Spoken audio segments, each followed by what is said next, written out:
Welcome back to the channel. We have finally reached the last bit of rust removal on this restoration. Now, unfortunately, we did find some more rust than I expected, but we will be getting all that fixed on this episode. Now, believe it or not, this is the less rusty side of my bus, but unfortunately, this corner still was a bit dented from some crash and the bottom was completely pitted out, so I'm gonna have to be cutting out a decent chunk of it.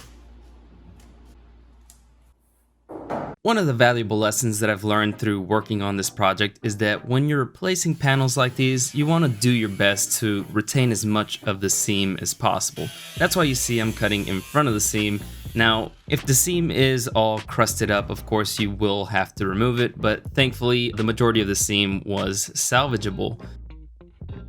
This inside section is still freaking me out. I haven't gotten it fixed on this episode, but it will be getting fixed in the future, and it's going to be a lot of fabrication. As for removing the paint, I prefer to remove it before I cut off the corner, unlike I did the other side, because with the carbide disc you could actually push into the metal, while once it's cut you can't really push anywhere.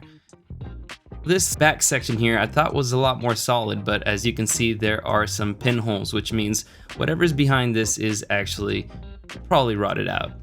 I will be doing a complete new rear valance. Apparently it's valance. I've been saying valance this entire time and I've been corrected, so I will be doing an entire new valance in the back, so I'm cutting that piece out and then doing my best to keep as much original metal in this corner while getting rid of what was bent in, because as I said previously, it was dented in that corner, or rather like warped. Now the only thing holding it in place was the battery tray at this point. I actually had the majority of the battery tray on this side, but it was pitted and rotting out, so I opted to replace the entire thing.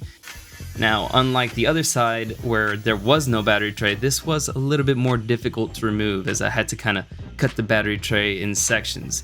I did this rather than drilling out all the spot welds on the battery tray because I felt like that would be just a pain, and this worked out pretty well.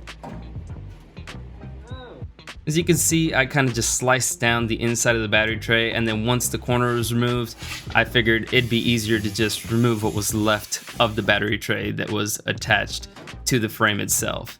And finally, the corner came free, and I could see what was actually hiding behind it. Now you can see the disappointment in my face as I look and see, wow, this is a lot rustier than I expected.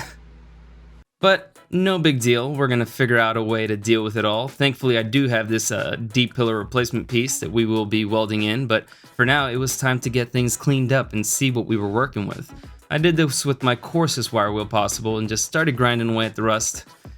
And then of course removing what was left of that battery tray with my new favorite tool, the Air Impact Hammer tool. Oh my goodness, this will save you so much headache. Get yourself one of them from Harbor Freight. I think it's like 15 bucks. Now you see this deep pillar, didn't seem so bad before, but once you clean it up, it was quite pitted. And unfortunately, when it's pitted like that, there's not much you can do but cut it out and replace it. I don't want to leave rust behind a new repair. There's just no point. Also, there's something so satisfying about sweeping away all the rust that I'm removing from the bus. It just makes me feel like I'm doing the Lord's work. Now, of course, Naval jelly is one of my favorite chemical compounds to use. It's pretty much the same thing as Osmo, but it does a better job at clinging to the surface, and I left this Naval jelly overnight. The next day, it had done some work, but there was still more cleaning to be done, and well, it was time to cut out that D pillar. Now, thankfully, it didn't rust up that high. It wasn't as bad as the other side. The other side was just, oh my goodness, the other side just rusted all the way to the frame. I believe that that's because that's the side where the battery's on and the acid actually eats into the metal itself, but as you can see behind this, there were actually some nests and a pile of just rust. And well, that pile of rust was just going to retain moisture and continue to rust through until I had nowhere to mount my bumper, just like the other side.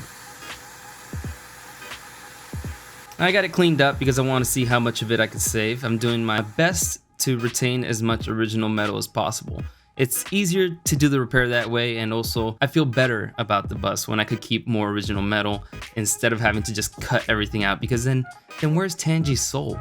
Once everything's cut out, what's left of her soul? Another valuable technique that I've just developed through trial and error is cutting out a piece and then using my finger sander or a flap disc to grind down what's left of the metal instead of trying to chase all the spot welds. Sometimes you can't even see what's left of the spot welds, so this works a lot better and I do recommend it. I came back with some more Naval jelly and let it sit. The longer you let this stuff sit, the better, but you do have to let it sit, remove it, get rid of the rust, and then reapply it. Sometimes you have to repeat this process 2 or 3 times before you can actually get the rust down to bare metal.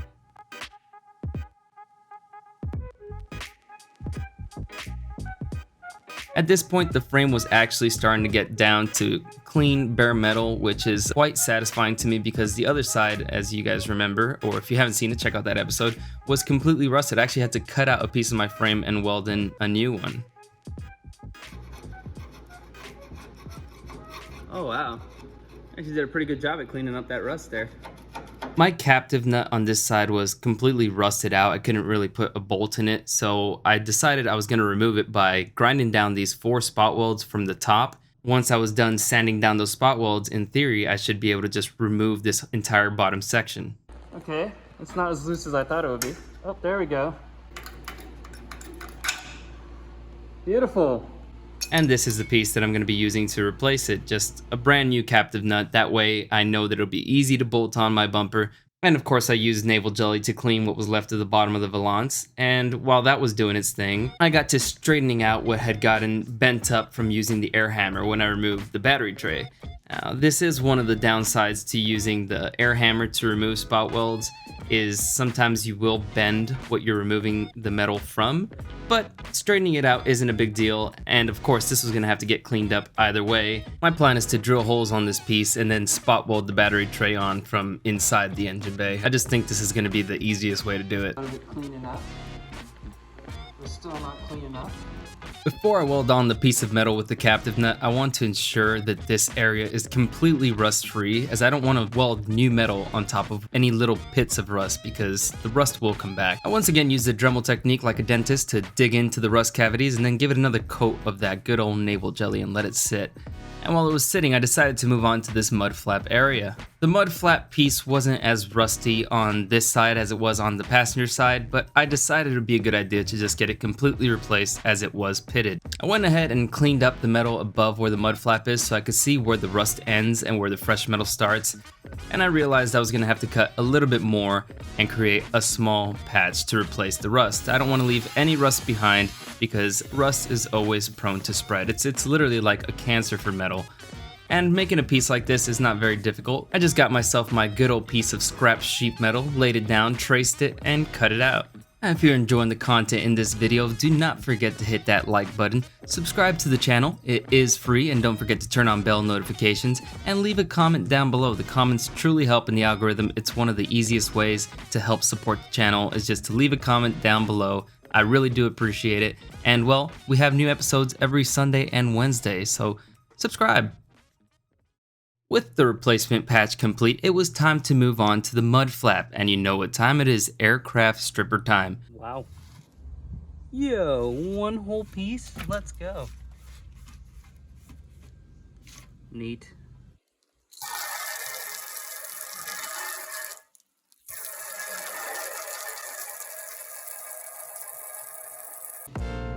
Oh yeah, give a wink. Oh yeah. For the first time in a week, I finally had some company in the garage, and you know I had to put him to work, so Jonathan got to sanding that to prepare it for epoxy primer. I like to do all my prep work before welding it on, and once it was beautifully sanded... Dude. I've never seen such quality work. It's quality. Wow. Quality. What do you guys think about this camera holder here? Pretty freaking sweet, huh? I got to welding it on. I did test fit the battery tray a couple times as I was going, but everything seemed like it was gonna fit good, and well, as you can see, I'm using my typical technique of weld, grind, weld, grind, weld, grind, and it came out quite wonderful. Having company in my garage means two things: beer consumption goes up, and productivity levels go down. So here are a few clips from Saturday's live stream of what went down when we finished working for the day. You want to do it? That sounds fun. Do it. Sounds like a And challenge. you know what? Since we're gonna be so hot and sweaty, we should stop by the creek, take a dip, and then Dude, now it's an adventure. Take a dip in the creek and then just ride on back. I say we do it. Oh! No, speed it up! Speed it up! You got a bloke that he's 1 a.m. where he's at, and he said he's watching 3 drunk guys swimming in a... Who said that? If you made it to the end of the video, I'd like to thank you for watching the video in its entirety. It also does help out in the algorithm. Don't forget to leave a comment down below. I love you all, and I will see you on Wednesday.